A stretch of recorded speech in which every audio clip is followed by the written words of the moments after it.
vous accueillir et de vous souhaiter la bienvenue à cette semaine de louanges et d'action de grâce à l'Église adventiste de Beersheba.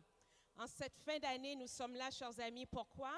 Pour louer le Seigneur, le célébrer pour tout ce qu'il a fait pour nous tout au long de cette année, n'est-ce pas? Alors, j'aimerais remercier Sœur Coralie pour ce beau témoignage qui nous appelle à faire confiance au Seigneur. Il connaît nos besoins et il répondra en son temps. J'aimerais prendre le temps également de souhaiter la bienvenue à tous nos auditeurs qui viennent de se joindre à nous sur la plateforme YouTube. Alors, bonsoir. Cela nous fait plaisir de vous accueillir ici à l'église de Beersheba. Donc, nous allons commencer tout de suite, chers amis, avec notre capsule santé.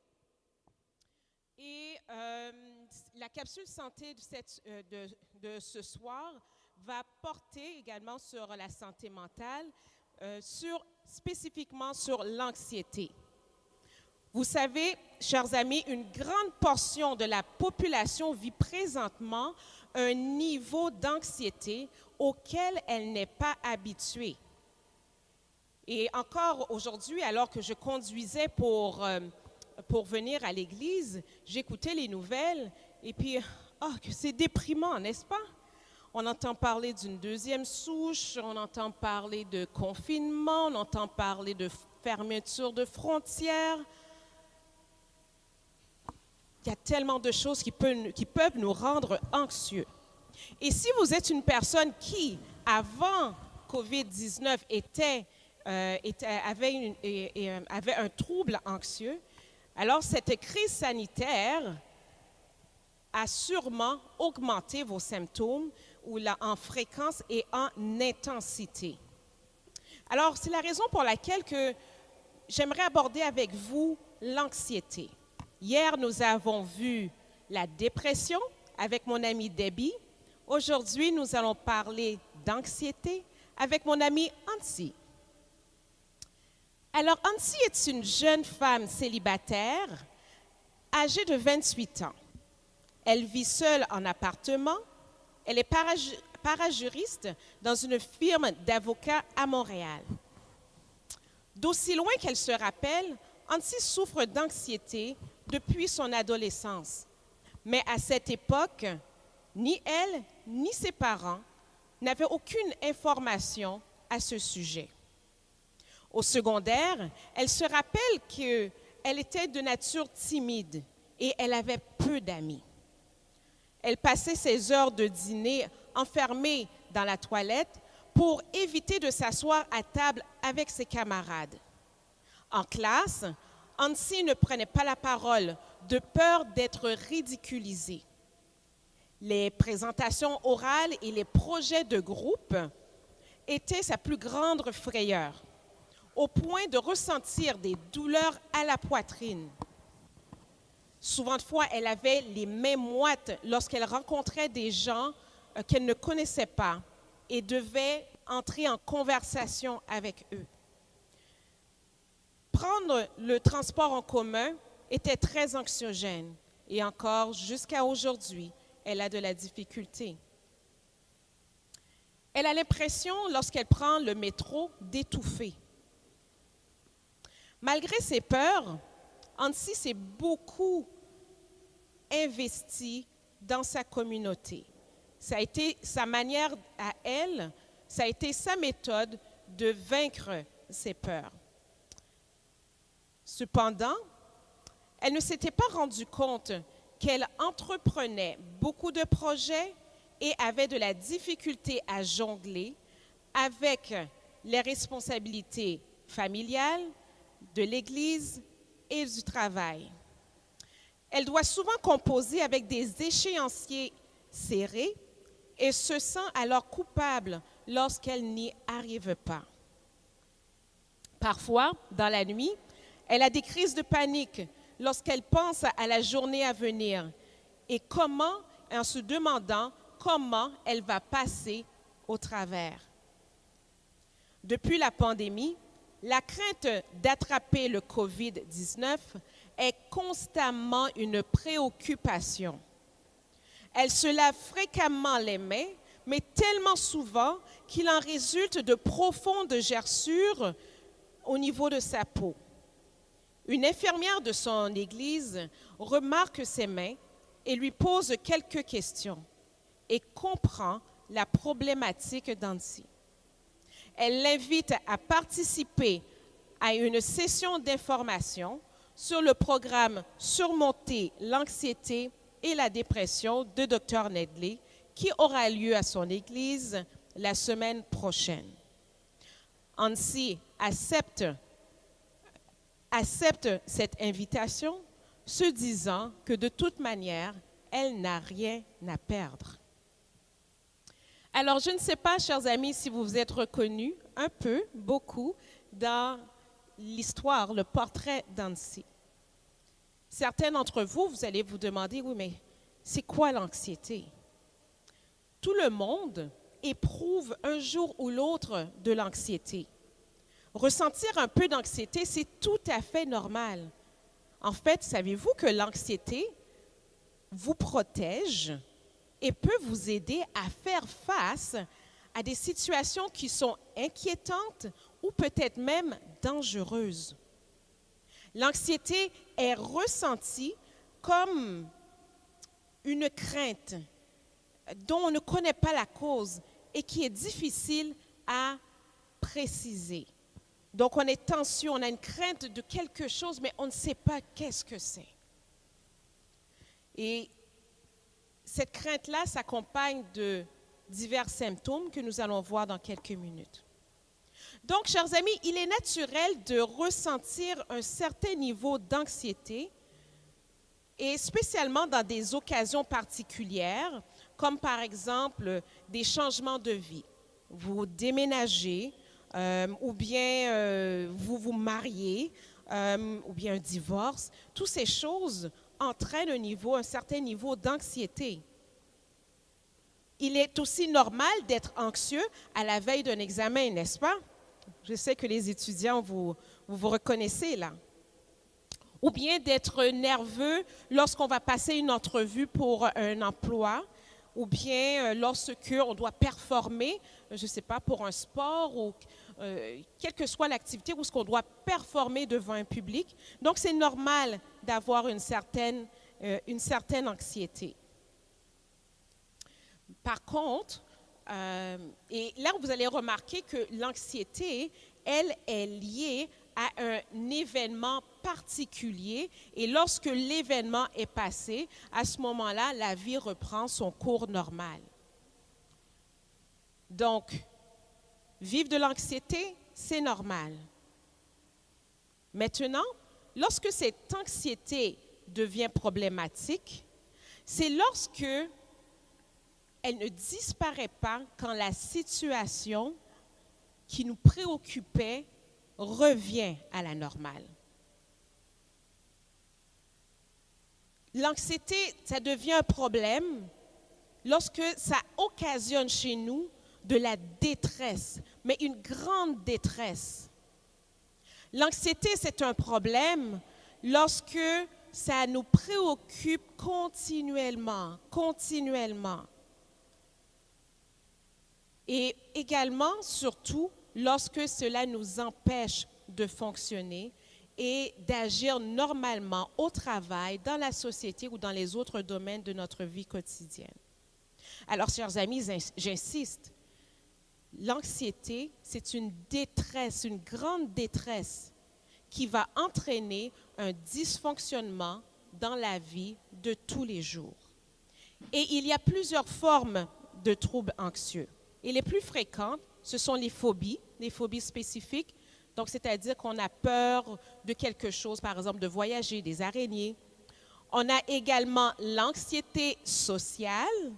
L'anxiété sociale, ce sont des peurs qui sont associées à une activité sociale ou des situations de performance où est-ce qu'on peut se sentir observé, embarrassé, humilié, rejeté, préoccupé. Troisièmement, il y a l'anxiété généralisée. Je ne sais pas si vous avez déjà entendu cela, le TAG, qui est le trouble anxieux généralisé.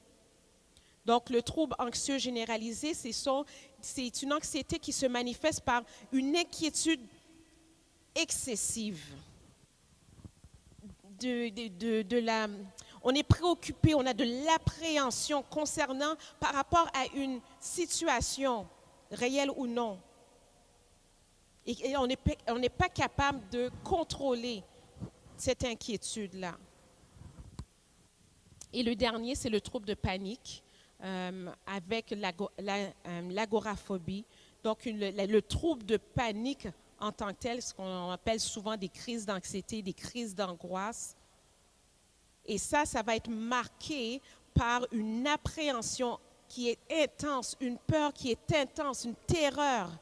Et on va voir avec ça des manifestations physiques. Donc, quand on est une personne anxieuse, on a souvent un trouble de sommeil, de la fatigue, des maux de tête, la diarrhée, des vomissements, un sentiment d'oppression au niveau de la poitrine, on transpire, on est inquiet, on a la difficulté à se concentrer. Maintenant, si j'aimerais vous parler des traitements, l'un des meilleurs traitements en ce qui concerne en ce qui concerne l'anxiété, c'est la psychothérapie, ce qu'on appelle la TCC, qui est la thérapie cognitivo-comportementale. Et cette thérapie-là est très efficace pour gérer ces peurs. Il y a aussi la pharmacologie pour certains cas précis, mais aussi il y a différents programmes, des programmes spécifiques, comme par exemple celle du docteur Nedley, qui est Surmonter l'anxiété et la dépression, qui est en fait un programme qui va aider les gens à gérer l'anxiété à travers leur mode de vie.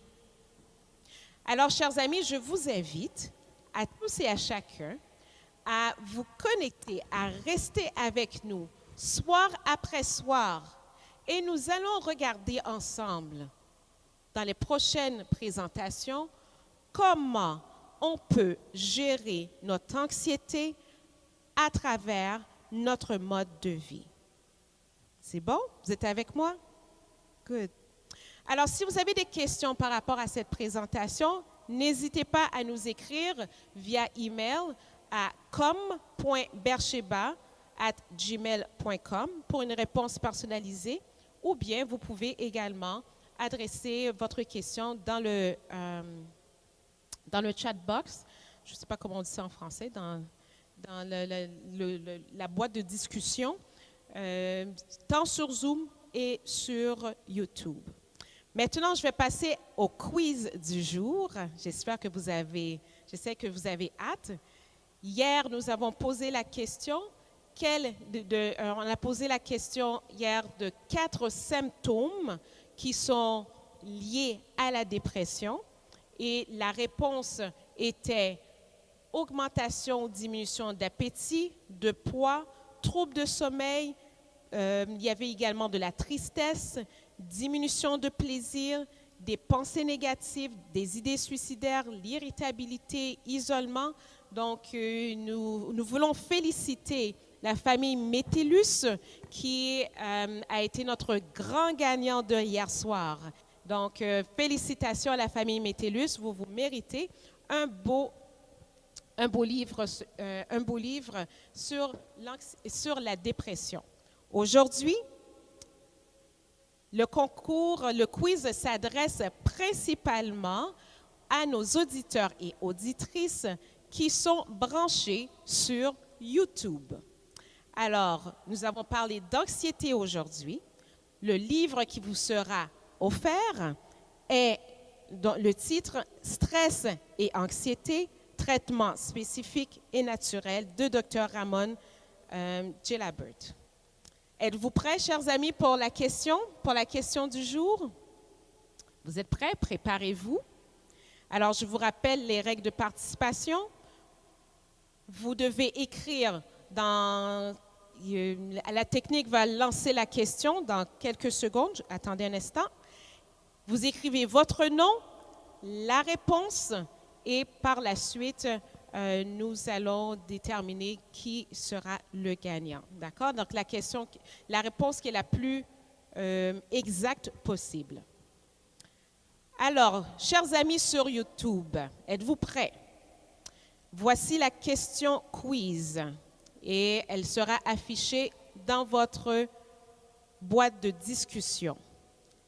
L'anxiété crée une détresse significative et un certain niveau de dysfonctionnement dans la vie de tous les jours.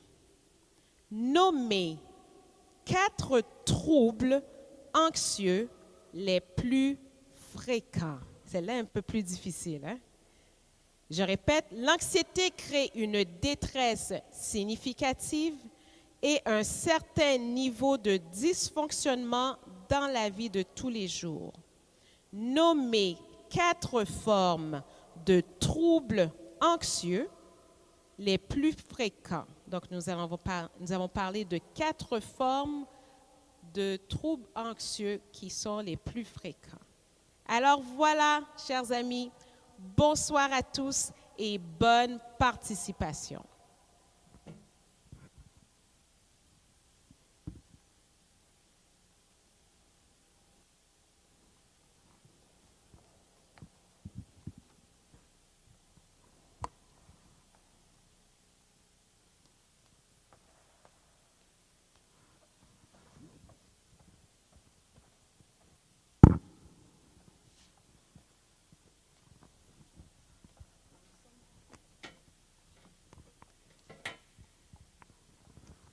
Nous sommes rendus au moment de louange. Je vais aussi inviter à nos frères et sœurs qui sont sur Internet de maintenant faire la transition vers YouTube pour mieux pouvoir nous suivre. À la maison, levez-vous, chantez avec nous, chantez à plein gosier. L'Éternel a été bon malgré la COVID. On va chanter à sa louange pour le rendre gloire. On commence avec le numéro 268, Jésus par ton sang précieux.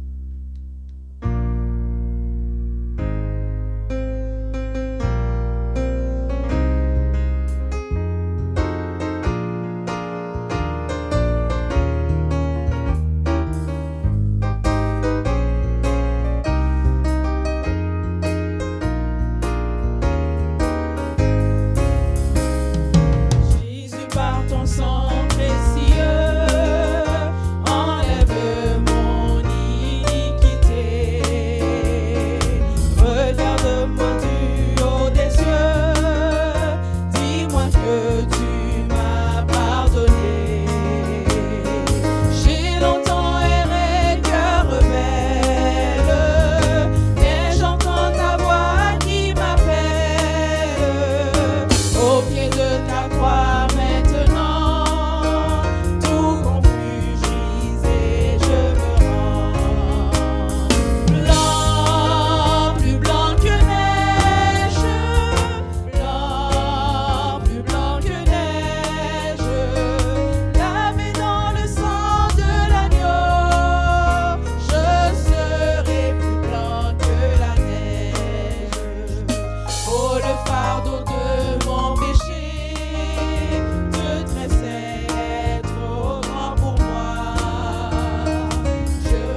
loue ton nom éternel. Seigneur, je célèbre ta bonté.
Joyeux, bénissons le Seigneur.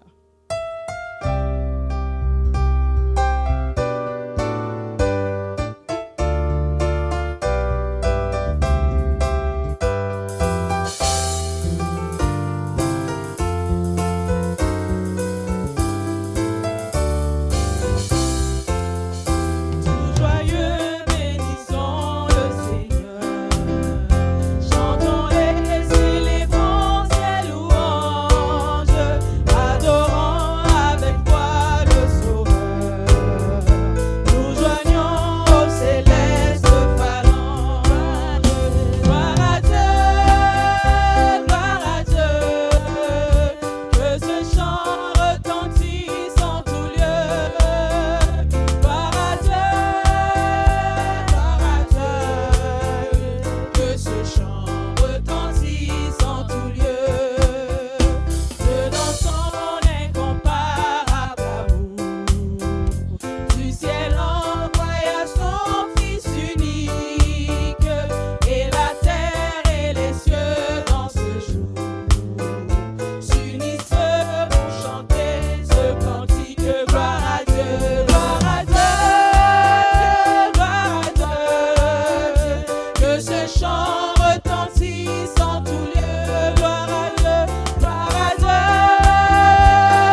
COVID, on dit gloire à Dieu, gloire à Dieu, gloire à Dieu. Numéro 504, ô quel beau jour, où devant ta face.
Sur son trône, numéro 394.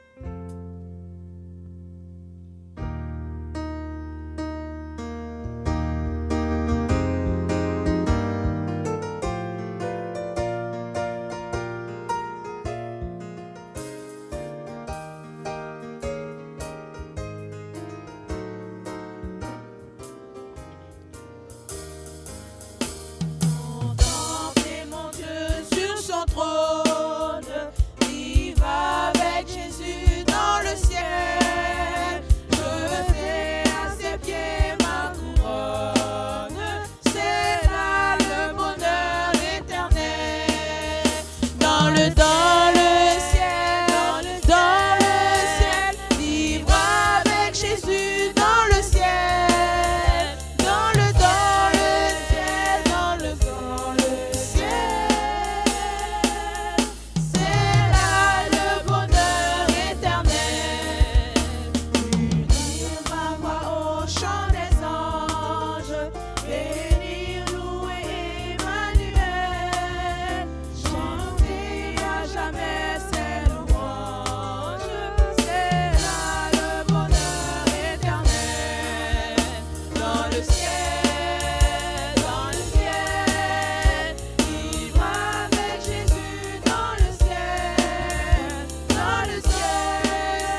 bénissons Dieu par nos cantiques.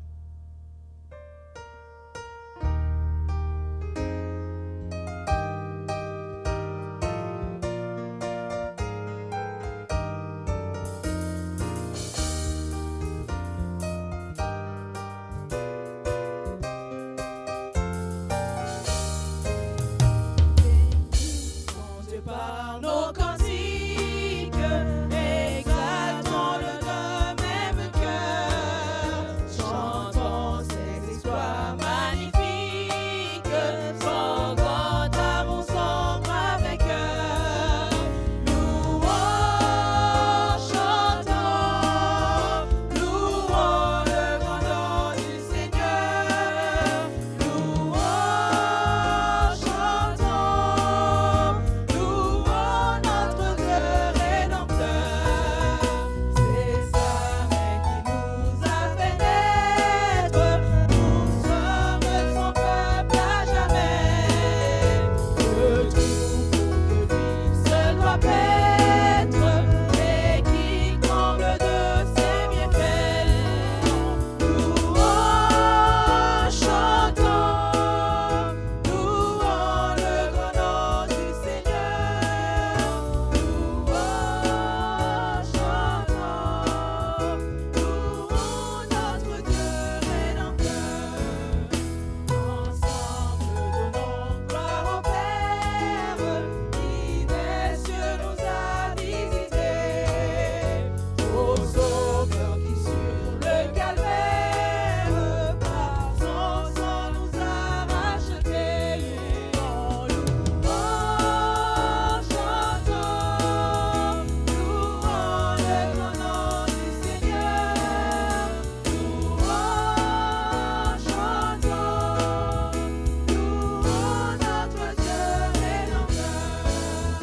Que les accents de notre joie fassent tressaillir le Seigneur. En ce jour, le monde nous voit, nous égayant notre Dieu. Louons, chantons, louons le grand nom du Seigneur.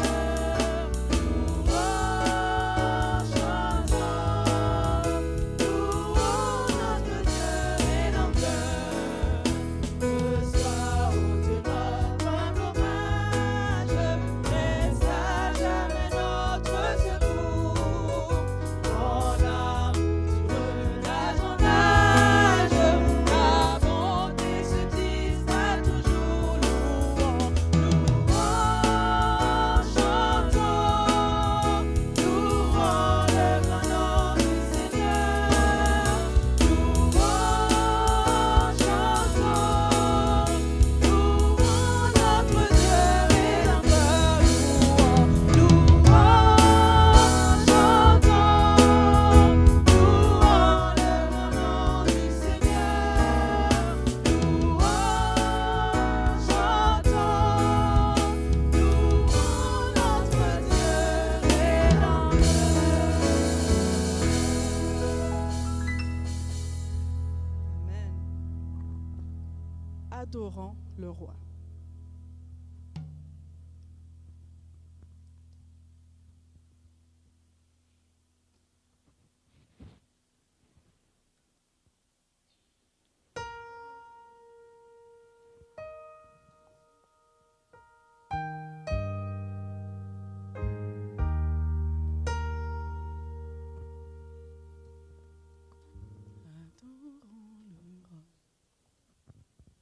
Adorons le roi.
Amis, bonsoir. Que le Seigneur vous bénisse. Nous sommes contents et heureux encore ce soir de vous retrouver chez vous, soit sur YouTube ou sur Zoom, parce qu'il n'y a seulement que les gens qui performent, les jeunes qui performent, musiciens ou technologie ou chantent qui sont à l'église. Il n'y a pas vraiment de spectateurs à l'église. Mais nous sommes contents, nous sommes heureux que vous êtes encore là avec nous pour louer Dieu. Venez, chantons avec allégresse à l'Éternel, pour rendre action de grâce à l'Éternel. La terre ne peut pas être livrée. Comme au temps de Job, quand Satan a été retrouvé Dieu dans le ciel, il lui a demandé « Où est mon serviteur Job ?» C'est comme si Satan venait de parcourir la terre l'appartient. C'est comme si encore aujourd'hui la terre appartient à Satan. Non, nous disons que la terre appartient à l'Éternel et nous sommes sur terre pour servir l'Éternel. Alors, ces 2 semaines d'action de grâce, c'est une question de cœur. C'est une question de votre amour pour Dieu. Ce n'est pas une question de l'église adventiste ou de pas l'église adventiste. Ce n'est pas une question de protestant ou de catholique. C'est une question d'amour pour Dieu. Une année de misère, de tristesse, de souffrance, une année de mort. Eh bien, on est en train de terminer cette année, nous sommes encore vivants et nous disons béni soit l'Éternel, nous sommes là pour adorer l'Éternel. Nous sommes là dans ce but, nous sommes là pour adorer. Et nous allons terminer 31 décembre à minuit. Que ce soit sur Zoom, que ce soit sur YouTube, que ce soit ceux qui évoluent, ceux qui performent, soit à Beersheba. Chaque soir, nous allons prier Dieu, samedi matin, seulement la matinée, et nous terminons 31 décembre à minuit. Ces 2 dernières semaines, c'est pour louer l'Éternel, c'est pour rendre grâce à l'Éternel. Vous invitons à vous préparer pour offrir pendant cette période une offrande d'action de grâce.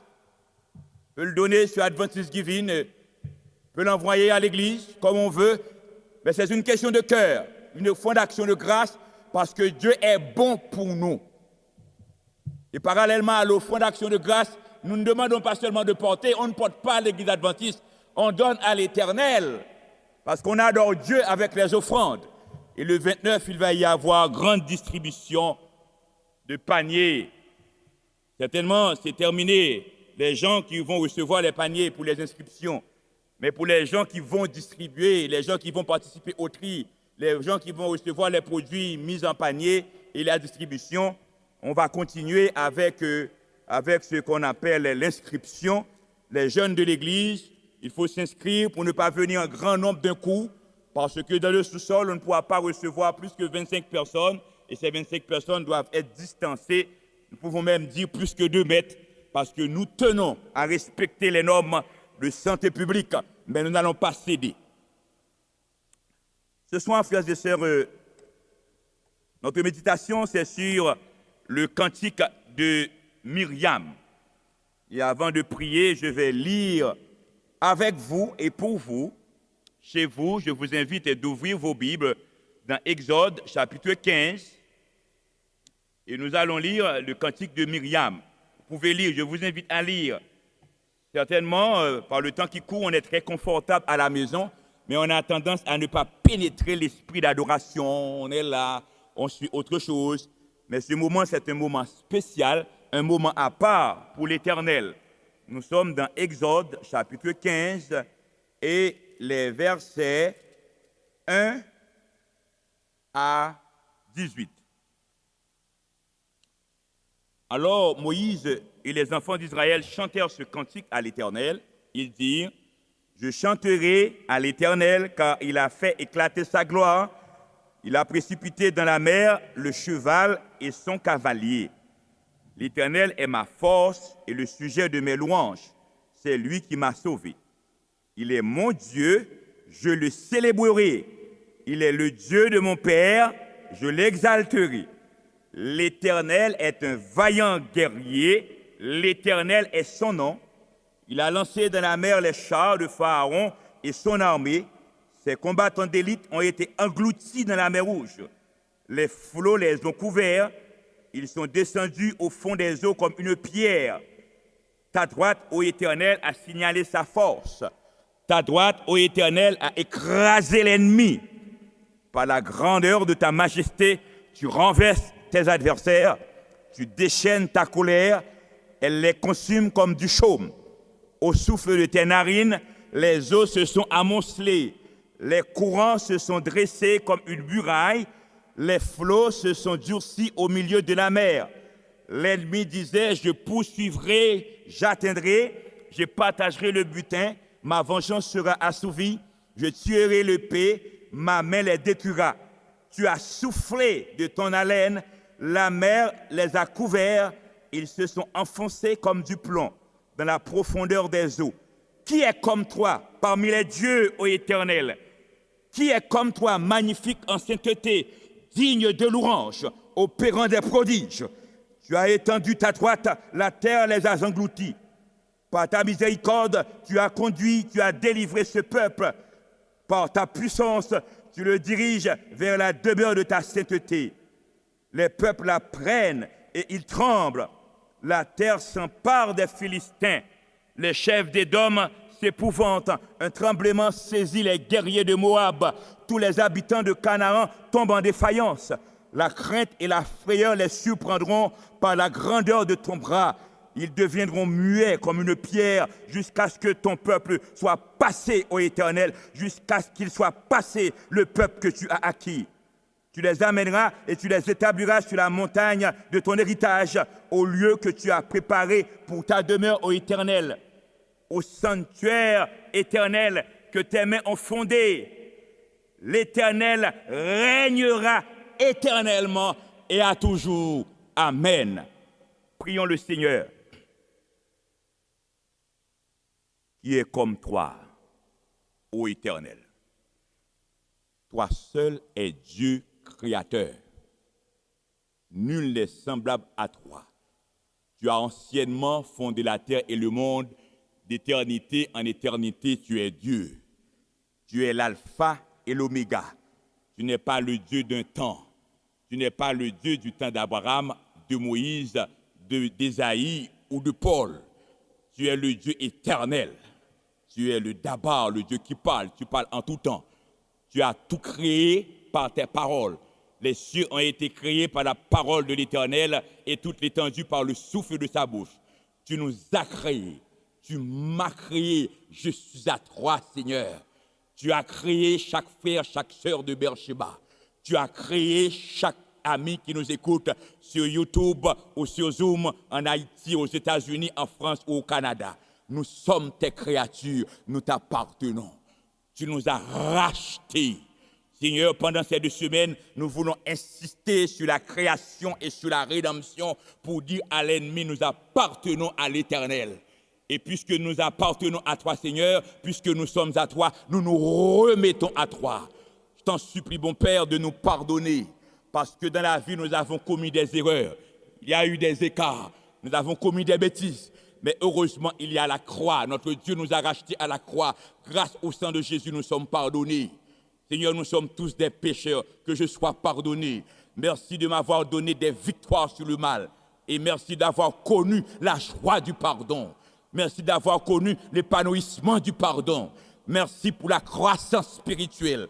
Ce que je suis aujourd'hui, je ne l'ai pas toujours été. Mais mon Dieu m'a pris de loin. Mon Dieu a fait route avec moi. Mon Dieu m'a donné des victoires. Et tu continues encore à me donner des victoires. Seigneur, je t'en supplie de pardonner chaque membre de Beersheba. Je t'en supplie de pardonner cette église. Que Beersheba, en cette fin d'année, soit l'objet du grand pardon de l'Éternel. Fais-nous, dans cette fin d'année, de jour d'un Yom Kippour, d'un jour du grand pardon. Que tous les péchés de nos aînés soient pardonnés. Que tous les péchés de nos adultes soient pardonnés. Que tous les péchés de nos familles soient pardonnés. Que tous les péchés de nos jeunes soient pardonnés. Que tous les péchés des habitants de Rosemont, Petite Patrie, soient pardonnés.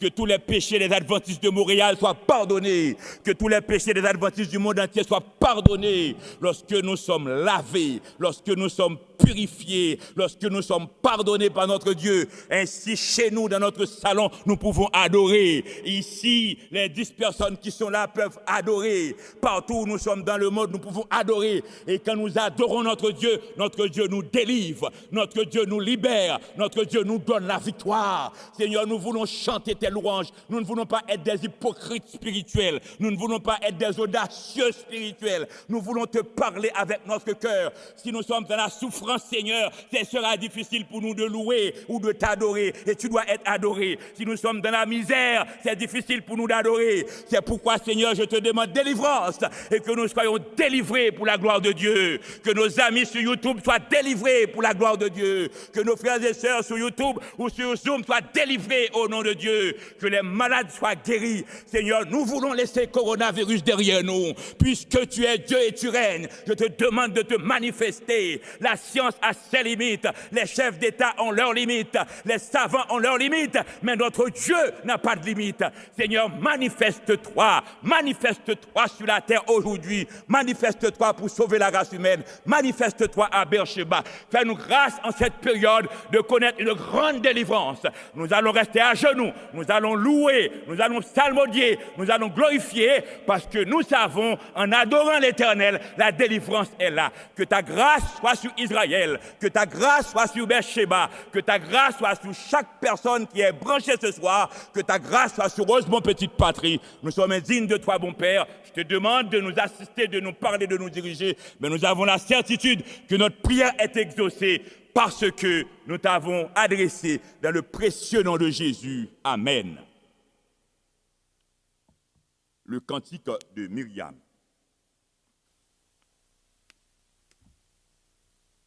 Mesdames, Messieurs, frères et sœurs, chers amis, c'est difficile pour nous de louer, d'adorer, de glorifier, de rendre action de grâce quand nous sommes en difficulté. Nous ne pouvons pas chanter quand nous sommes malades. Nous ne pouvons pas adorer quand nos enfants sont souffrants et mourants. Nous ne pouvons pas chanter et louer quand nous sommes dans le chômage, la pression monte, on ne peut pas payer la maison. Nous ne pouvons pas louer et chanter quand nous avons une lettre de déportation. Nous ne pouvons pas chanter quand nous avons peur. Nous ne pouvons pas chanter et louer quand nous sommes désespérés et accablés. Et puisque Dieu aime la louange, Dieu prend plaisir quand ses enfants lui rendent action de grâce. C'est pourquoi Dieu doit faire quelque chose et Dieu va faire quelque chose. Car nous sommes en mesure de chanter quand nous sommes dans la joie. Nous sommes en mesure de chanter et de louer quand nous sommes délivrés. Nous sommes en mesure de louer et d'adorer quand Dieu accomplit des exploits dans notre vie. Nous sommes en mesure de louer, de chanter et être dans la joie quand nous sommes proches des gens qui nous aiment et que nous aimons aussi. Nous ne pouvons pas voir les gens que nous aimons. Nous ne pouvons pas voir nos parents, nos amis, un peu partout dans le monde, en Haïti, aux États-Unis ou en France ou ailleurs. Nous ne pouvons pas même assister à leurs funérailles. Le monde est devenu virtuel. Et pourtant, notre Dieu est le Dieu de la proximité. Après nous avoir créés, il s'est approché de nous. Dieu nous a créés avec ses mains. C'est avec ses mains qu'il nous a façonnés, qu'il nous a créés. Et c'est pourquoi j'ai la certitude, puisque Dieu aime à louange, Dieu va faire quelque chose. Mesdames, Messieurs, frères et sœurs, la Bible contient plusieurs cantiques de louange. Beaucoup de cantiques de louange sont dans la Bible. Parmi ces cantiques de louange, l'un des premiers cantiques, c'est le cantique de Marie. Après avoir traversé la mer Rouge, il y a Jéricho, louange de Jéricho. C'est avec la louange que les murailles de Jéricho ont été renversées. Nous connaissons aussi le cantique d'Anne. Il y a le Magnificat, le cantique de Marie, après la naissance de Jésus. Et il y a encore beaucoup d'autres cantiques de louange. Toute la Bible est louange. Et c'est pourquoi toute la vie de l'enfant de Dieu doit être louange pour Dieu. C'est important pour nous de louer Dieu dans notre vie. Parmi les cantiques de louange aussi, nous voyons à la création, le cantique de la création. Le cantique de la création, la parole de Dieu nous dit, dans Job 38, versets 4 à 7, tandis que Job souffrait, Job contestait, Job protestait, eh bien Dieu dit à Job, où étais-tu quand je fondais la terre? Les hommes peuvent dire ce qu'ils veulent. Ils peuvent dire c'est l'évolution. Ils peuvent dire que les croyants sont des naïfs. Mais la même question posée à Job, nous la posons encore aujourd'hui aux grands savants de ce monde qui rejettent Dieu. Ce n'est pas tous qui rejettent Dieu. Ce n'est pas tous les hommes de science qui rejettent Dieu. Mais il y en a beaucoup qui rejettent Dieu. Dieu peut leur dire ce soir, où étais-tu quand j'ai fondé la terre, alors que les étoiles du matin éclataient en chant d'allégresse. C'est-à-dire, à la création, les anges sont contents et les anges louaient l'Éternel. Les anges s'éclataient en chant d'allégresse à la création. Mesdames, messieurs, frères et sœurs, le même chant d'allégresse qu'il y a eu à la création, eh bien, à la rédemption aussi, nous retrouvons ce même chant d'allégresse à la naissance de Jésus, tandis que les bergers étaient là, les bergers étaient en voyage, les bergers traversaient, et dans Luc 4, verset 12-14, la parole de Dieu nous dit, « Et voici à quel signe vous le reconnaîtrez. Vous trouverez un enfant emmailloté et couché dans une crèche. » Et soudain, il se joignit à l'ange une multitude de l'armée céleste. Alléluia! À la naissance de Jésus, c'est une multitude de l'armée céleste louant Dieu et disant gloire à Dieu dans les lieux très hauts et paix sur la terre aux hommes de bonne volonté. Regarde, à la création, louange. À la rédemption, louange. Au retour de Jésus, louange. Et nous, enfants de Dieu, nous sommes créés pour adorer Dieu. C'est le but de notre existence. Il est dit dans le psaume 103, bénissez l'Éternel, vous ses anges, qui êtes puissants en force et qui exécutez ses ordres. Bénissez l'Éternel, vous toutes ses armées, dans tous les lieux de sa domination. Mon âme bénit l'Éternel. L'Éternel domine sur la terre. C'est pourquoi nous louons l'Éternel. C'est pourquoi nous bénissons l'Éternel. C'est pourquoi nous louons, nous glorifions l'Éternel. Un, Dieu créateur. Deux, Dieu rédempteur. Il y a beaucoup de gens qui sont chrétiens, qui aiment Dieu, mais qui ne pénètrent pas cette dimension, la dimension du Dieu créateur. Ils restent seulement dans le Dieu rédempteur. Apocalypse 4, Apocalypse 5, c'est Dieu créateur, Apocalypse 4, c'est Dieu rédempteur, Apocalypse 5. À la création, louange. À la rédemption, louange. Poussez vers l'Éternel des cris de joie, vous tous habitants de la terre, servez l'Éternel avec joie, venez avec allégresse dans sa présence, sachez que l'Éternel est Dieu. Adorez celui qui a fait les cieux, la terre, la mer et les sources d'eau. Le 4e commandement, souviens-toi du jour du sabbat. Le sabbat, ce n'est pas une affaire adventiste ou juif, mais le sabbat, il est question du Dieu créateur. Nous sommes le troupeau de son pâturage, il est notre berger. En tant que berger, il nous a rachetés. Le bon berger donne sa vie pour ses brebis. Ce soir, mesdames, messieurs, frères et sœurs, chers amis, nous allons faire une découverte ensemble, peut-être pour certains d'entre vous. C'est découvrir dans le cantique de Moïse, le cantique de Myriam, après la traversée de la mer Rouge, la dimension du Dieu créateur et du Dieu rédempteur. Je vous demande un peu de concentration. Alors, le verset 1er d'Apocalypse 15, Moïse et les enfants d'Israël chantèrent ce cantique à l'Éternel. C'est après la traversée de la mer Rouge. Et ils dirent, je chanterai à l'Éternel car il a fait éclater sa gloire. Nous sommes ici pour prier, pour chanter. Nous voulons glorifier Dieu, rendre action de grâce à l'Éternel. Venez, chantons avec allégresse à l'Éternel. Nous voulons prendre Dieu au mot. Certains pensent que c'est un Dieu de l'imagination, mais le Dieu que nous servons est réel. Nous voulons demander à Dieu en ce moment de faire des choses pour que les autres puissent témoigner que Dieu est réel. Moïse et Marie et tous les enfants d'Israël louaient parce que l'Éternel a fait éclater sa gloire. En cette fin d'année, je demande à l'Éternel, sur la surface de la terre, dans le monde, de faire éclater sa gloire. Je demande à l'Éternel, à Beersheba, de faire éclater sa gloire. Et dans la vie de chaque membre de Beersheba, je demande à l'Éternel de faire éclater sa gloire. Il est la force de Moïse. Il est l'objet de ses louanges. Que l'Éternel soit notre force et l'objet de nos louanges. J'aime beaucoup le verset 3 qui dit « L'Éternel est un vaillant guerrier, l'Éternel est son nom. » Mesdames, messieurs, frères et sœurs, nous sommes dans un combat, nous ne sommes même pas conscients si nous sommes engagés dans un combat, soit du côté de l'Éternel ou du côté de l'adversaire.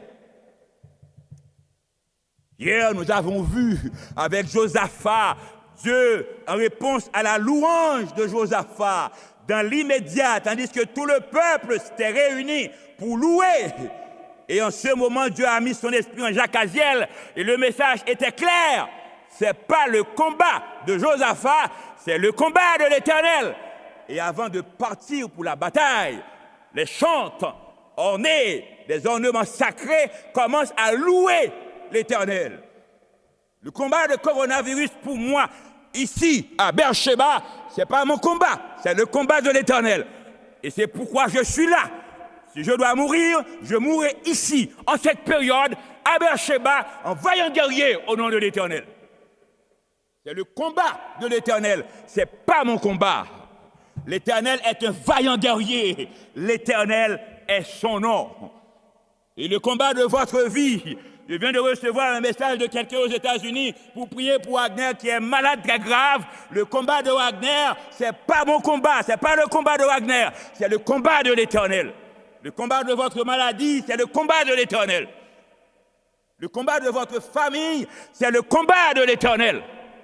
L'adversaire pense qu'il peut nous détruire, mais nous sommes avec l'Éternel et nous combattrons jusqu'au bout. Et quelles que soient les circonstances, nous tenons à louer l'Éternel parce que notre délivrance ne vient ni de l'Orient ni de l'Occident. Notre délivrance est en l'Éternel. Et nous continuons pour pouvoir couvrir la dimension de création et de rédemption dans le cantique de Moïse et de Myriam dans Exode 15. Mesdames, Messieurs, frères et sœurs, chers amis, j'aimerais que vous soyez un peu concentrés chez vous, sur Zoom ou sur YouTube. Le Dieu créateur est le Dieu rédempteur. Le Dieu qui a créé en 6 jours et qui s'est reposé le 7e jour, c'est ce Dieu qui est venu mourir à la croix. Le Dieu que Moïse a rencontré dans le buisson ardent, c'est ce Dieu qui est venu à la croix. Et pour bien comprendre le cantique de Moïse, c'est important un peu de retourner un petit peu dans l'histoire d'Israël. Comprends bien. Moïse, dans Exode 3, a rencontré l'Éternel dans le buisson ardent. Tandis que Moïse faisait paître les troupeaux de Jéthro, son beau-père, sacrificateur de Madian, il mena le troupeau derrière le désert et vint à la montagne de Dieu à Horeb. Exode 3, verset 2, l'ange de l'Éternel lui apparut dans une flamme de feu au milieu d'un buisson. Moïse regarda et voici le buisson était tout en feu et le buisson ne se consumait pas. Vous pouvez relire ce verset chez vous. Je vais aller doucement dans ce verset pour que vous puissiez comprendre bien. Moïse a vu le buisson. Ce sont des arbres rachitiques. Ce n'est pas de grands arbres. On est dans le désert, on est à Madian. Eh bien, le buisson est en feu, mais le buisson ne se consumait pas. Le buisson, l'arbre rabougri, l'arbre rachitique, représente la race humaine réduite par le péché. Nous récitons souvent Psaume 1er, heureux l'homme qui ne marche pas selon les conseils des méchants, il est comme un arbre planté d'un courant d'eau. La Bible sert souvent de l'arbre comme symbole pour représenter l'homme.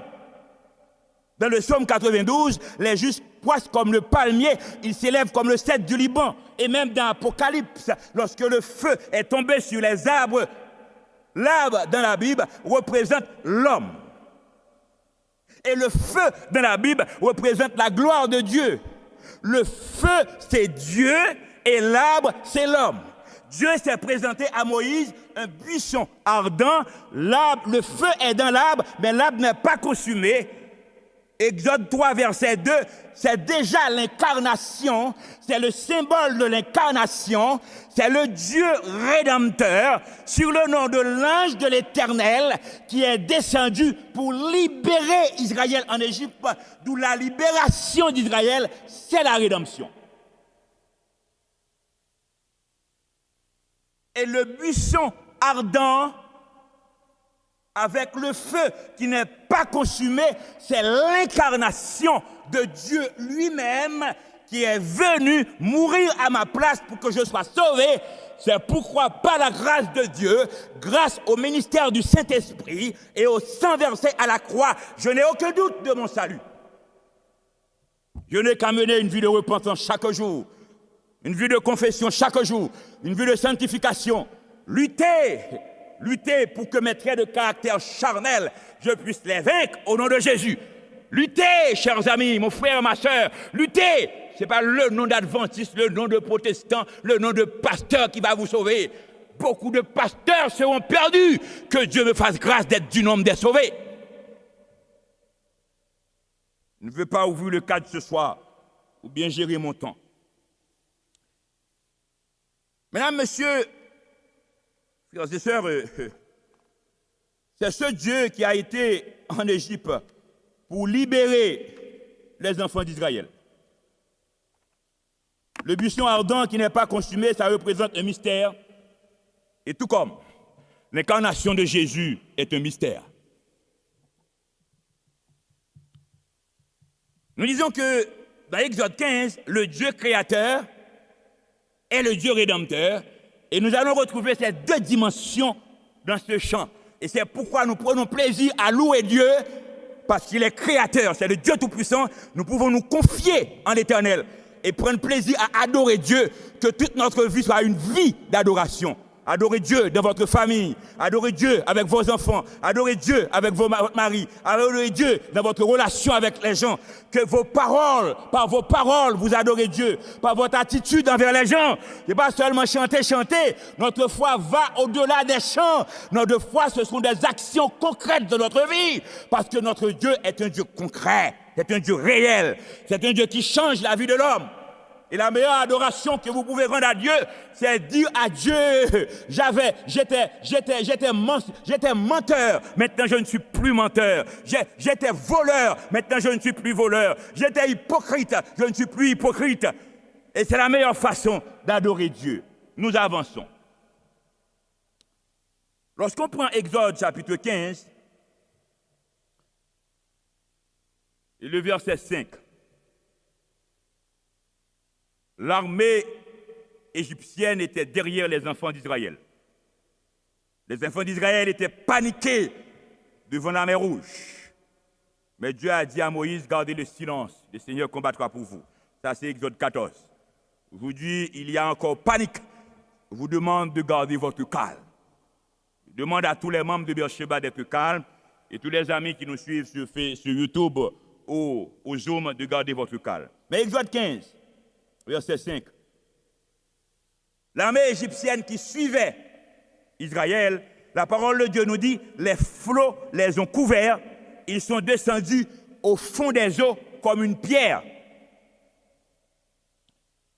Et quand les flots ont couvert l'armée égyptienne, l'ennemi, eh bien, la mer Rouge devient pour eux comme l'abîme. Dans Genèse 1er, verset 1-2. Mais nous allons retrouver la même idée encore au verset 8. Parce que pour traverser la mer Rouge, la parole de Dieu nous dit, au souffle de tes narines, au souffle des narines de l'Éternel, les eaux se sont amoncelées, les courants se sont dressés comme une muraille, les flots se sont durcis au milieu de la mer. C'est-à-dire que pour que les enfants d'Israël traversent la mer Rouge, les souffles des narines de l'Éternel se sont amoncelés sur les eaux. Genèse 1er, verset 2, l'Esprit de Dieu se mouvait au-dessus des eaux. Le souffle de l'Éternel, c'est l'Esprit de l'Éternel. Et Job dit, l'Esprit de Dieu m'a créé et le souffle du Tout-Puissant m'anime.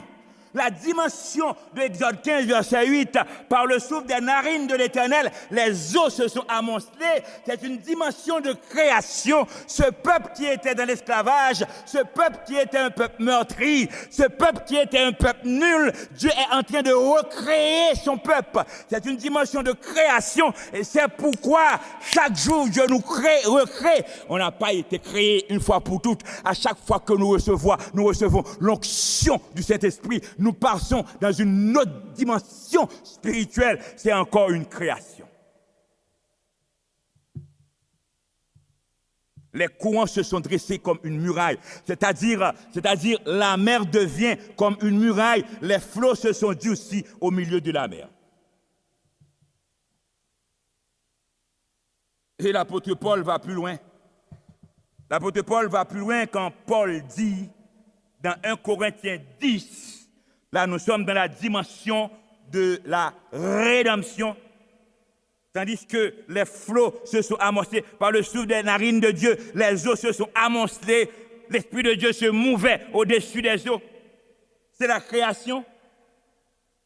Mais Paul nous dit dans 1 Corinthiens 10, frères, je ne veux pas que vous ignoriez que nos pères ont tous été sous la nuée, qu'ils ont tous passé au travers de la mer, qu'ils ont tous été baptisés en Moïse dans la nuée et dans la mer.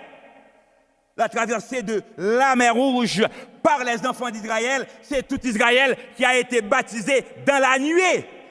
La nuée est symbole de la présence de Dieu. Le Fils de l'homme va venir sur les nuées. Quand Jésus montait, on voyait les nuées. Et la nuée dirigeait Israël. Cette nuée qui dirigeait Israël, c'est Dieu qui dirigeait Israël. Soit nuée ou feu, le feu dans le buisson ardent, c'est l'Éternel. La nuée sur la mer Rouge, c'est l'Éternel. Israël a été baptisé dans la nuée, à l'intérieur de la nuée. Cela veut dire que quand vous êtes baptisé en Jésus, vous êtes au-dedans de l'Éternel. Vous êtes dans la nuée. Comme Jésus a dit à Jérusalem, je veux te rassembler comme une poule s'assemble ses poussins.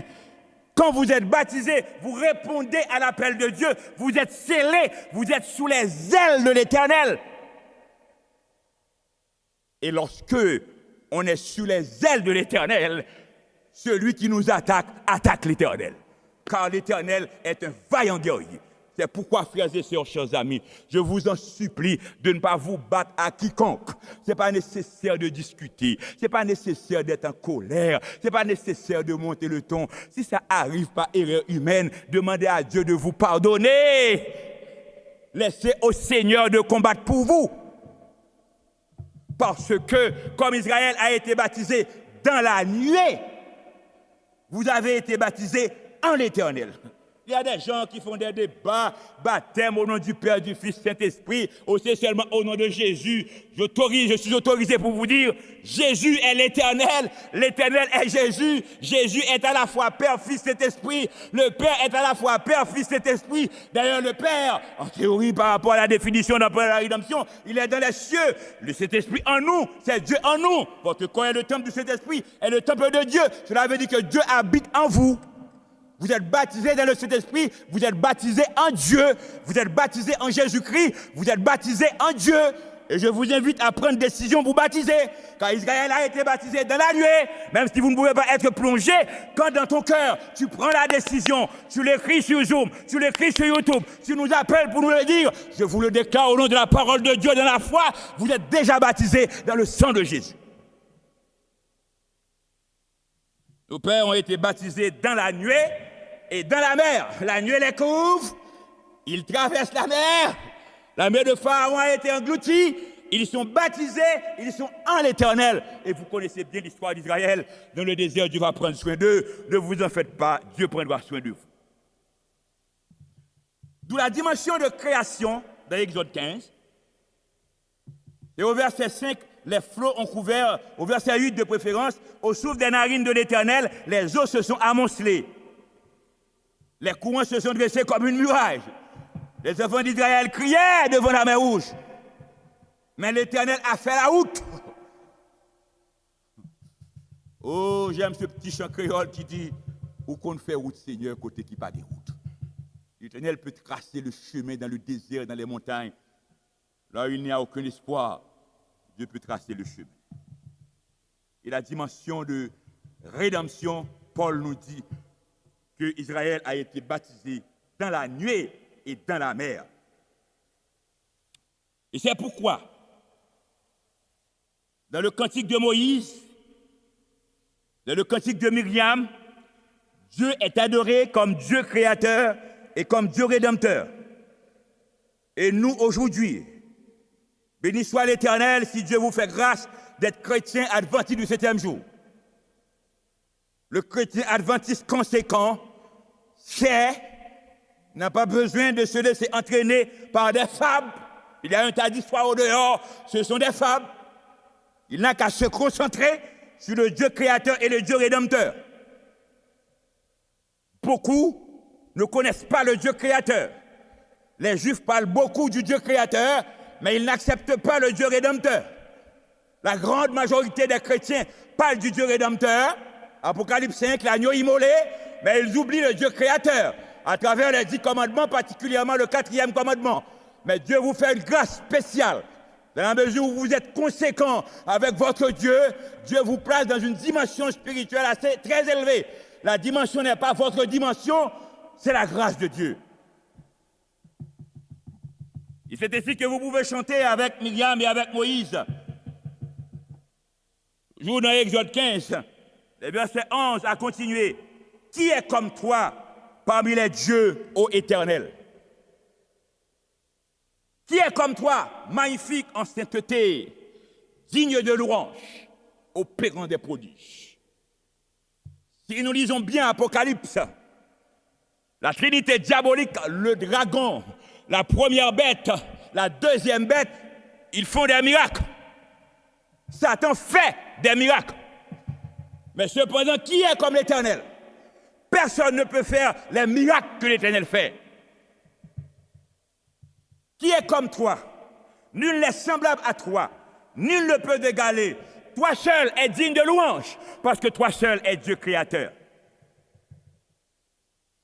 Tu as étendu ta droite, la terre les a engloutis. Quand la Bible parle de droite, la Bible parle de puissance de l'Éternel. L'Éternel n'a pas une main droite, une main gauche. Il est question de la puissance de l'Éternel. Ils ont été engloutis par ta miséricorde. Tu as conduit, tu as délivré ce peuple. Par ta puissance, tu le diriges vers ta demeure. Le Dieu qui a dirigé Israël par sa miséricorde. Certains disent que le Dieu de l'Ancien Testament n'est pas Dieu de grâce, mais Israël a été dirigé par la miséricorde de Dieu.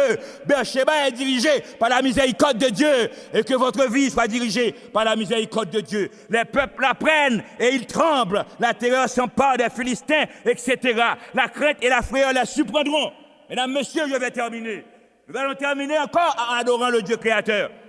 Mais ce soir, personnellement, de tout cœur, avec mes tripes, avec mon âme, avec tout ce que Dieu me donne comme énergie et comme foi, je demande à Dieu d'agir comme les chefs d'Édom, comme les ennemis d'Israël, comme Rahab la prostituée, comme les païens, comme les goïms, comme les étrangers. Ils ont appris du temps d'Israël ce que l'Éternel a fait. Voilà. Je ne peux pas parler pour défendre Dieu. Dieu est Dieu. Dieu est capable de se défendre. Que Dieu intervienne pour se défendre. C'est pourquoi je demande à Dieu de faire des miracles dans votre vie, chez vous, pour que les autres sachent que l'Éternel est Dieu. Car le Dieu que nous servons, le dernier verset pour ce soir, Exode 15, verset 18, l'Éternel régnera éternellement et à toujours. Dieu n'a pas de limite. Adorons le roi glorieux. Nos chants vont avancer. Ils ne sont pas nombreux en respectant la distanciation plus que 2 mètres. Et nous allons adorer l'Éternel pour terminer.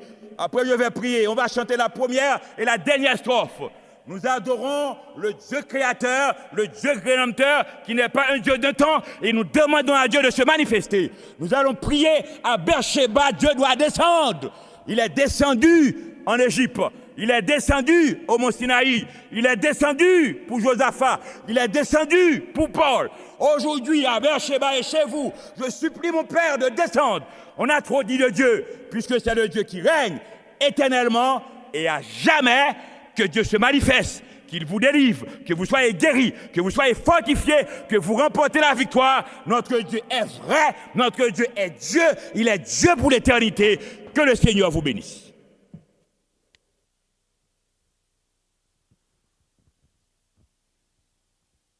Alors, nous chantons numéro 27, le premier et le dernier couplet.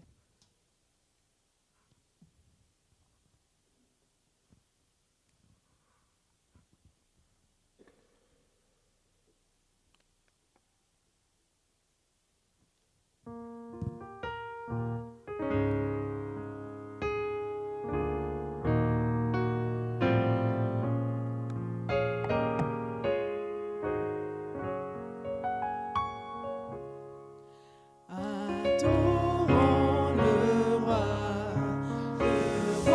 glorieux, acceptons sa loi qui nous rend heureux. Son pouvoir nous garde, son amour nous suit, son œil nous regarde le jour et la nuit. Ses compassions dépassent encore l'océan, les monts et les astres d'or. Chantons ses louanges, pécheurs achetés, et comme ses anges, disons ses bontés. Nous prions le Seigneur. Notre Seigneur est notre Dieu. Nous t'adorons. Je t'adore parce que tu es Dieu créateur. Tous les membres de Beersheba, tous les amis qui sont chez eux, soit sur YouTube ou sur Zoom, les membres de diverses églises de Montréal. Nous t'adorons parce que tu es Dieu créateur. Ce soir, je vais te demander une chose très spécifique. Pas des choses que tu fais chaque jour. C'est que l'état de notre vie est, nous ne sommes pas vraiment en condition pour que tu agisses ainsi dans notre vie. Mais fais-nous une miséricorde spéciale. Pardonnez-nous, Seigneur, pardonnez-nous. Mais révèle-toi. Tu es le Dieu de la révélation. Révèle-toi d'abord dans la vie des gens. Révèle-toi dans la vie de ceux qui ont suivi cette présentation ce soir, de ceux qui t'ont adoré ce soir, qui t'ont rendu gloire, qui te rendent action de grâce pour ce que tu es. Mais nous ne voulons pas dire nous rendons action de grâce, nous louons et puis nous sommes dans la misère, nous sommes malades, nous avons peur, nous sommes dans la frayeur. C'est pourquoi, Seigneur, je te demande de nous libérer, de nous délivrer, de nous sanctifier, de nous purifier, de nous donner la victoire et donne-nous des témoignages. Ce soir, surtout ce que je veux te demander pour terminer, et cette prière, je veux être direct avec mon Dieu. Tu es mon ami, tu es mon père, tu es mon bon papa. Tu as fait route avec moi, tu m'as comblé de grâce, tu m'as donné de grandes victoires sur Satan. J'ai vu des malades qui ont été guéris, j'ai vu des démons qui ont été chassés. Je n'ai aucune puissance particulière. La puissance, c'est toi. Seigneur, je t'en supplie de nous faire une grâce spéciale dans ces 2 semaines. C'est d'opérer des merveilles, des miracles. Dans les dossiers de coronavirus, la solution n'est pas le vaccin. La solution n'est pas les hommes de science. Je ne sais pas s'ils nous disent la vérité ou s'ils nous mentent, mais je sais une seule chose, la solution est l'éternelle. Et puisque la solution est toi, je t'en supplie, Seigneur, d'agir, de te manifester. Dans la vie de tes enfants, il y en a qui sont malades, diverses maladies. Je pense à Wagner. Dans la vie de tes enfants, il y en a qui ont du cancer. Dans la vie de tes enfants, il y en a qui souffrent de leur famille. Dans la vie de tes enfants, il y en a qui sont sans espoir. Dans la vie de tes enfants, il y en a qui sont découragés. Dans la vie de tes enfants, il y en a qui sont déprimés. Que l'Éternel se manifeste. Dans la vie de tes enfants, il y a des parents qui souffrent. Dans la vie de tes enfants, il y a des enfants qui souffrent. Il y a des épouses qui souffrent. Il y a des maris qui souffrent. Il y a des pasteurs qui souffrent. Il y a des dirigeants de l'Église qui souffrent. Il y a des leaders qui souffrent. Seigneur, libère-nous. Mets Satan hors d'état de nuire. Que Beersheba soit libéré. Et au nom de Jésus, que le trône de Dieu soit à Beersheba, Rosemont, Petite Patrie, 3730. Parce que nous sommes en ce lieu pour t'adorer. Nous dédions Beersheba à l'Éternel.